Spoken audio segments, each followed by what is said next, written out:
Cette machine révolutionnaire est un instrument vital à l'industrie ferroviaire des régions polaires. Le chasse-neige rotatif est une des premières machines à utiliser la force centrifuge au service de l'homme. La force centrifuge est engendrée par la rotation d'un objet.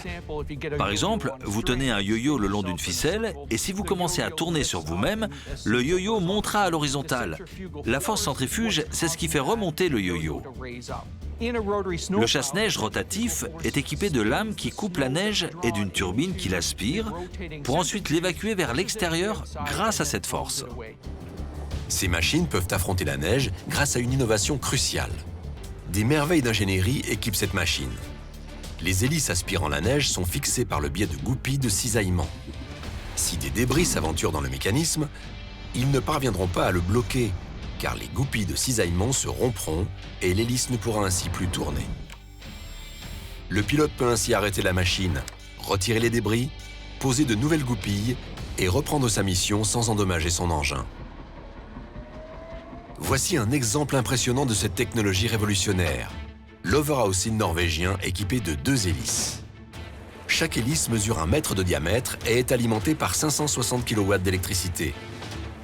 En tout, cette machine génère 1500 chevaux. Ces machines parviennent à déblayer la neige par le biais d'un mécanisme précis. Pour que la force centrifuge expulse la neige vers l'extérieur, il a fallu concevoir un mécanisme d'éjection tangentielle à l'extérieur. Imaginez un cercle. La tangente sera perpendiculaire au diamètre de notre hélice en rotation. Et cette tangente permet à la neige d'échapper à la force centrifuge et de suivre son mouvement pour être éjectée à longue distance de la machine. Comment faire en sorte que les pilotes puissent faire fonctionner le chasse-neige tout en s'assurant qu'aucun obstacle dangereux ne se trouve devant eux sur la voie?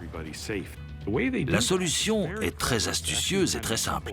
C'est ce qu'on appelle une fenêtre rotative. Ces fenêtres équipent nombre de navires. Elles ont été développées par l'industrie automobile dans les années 30. La fenêtre tourne en permanence et tout ce qui atterrit dessus est immédiatement expulsé. Et comme si ça ne suffisait pas, on ajoute la chaleur à l'équation pour faire fondre la glace. Peu importe la météo, le pilote a une vue parfaite en cabine.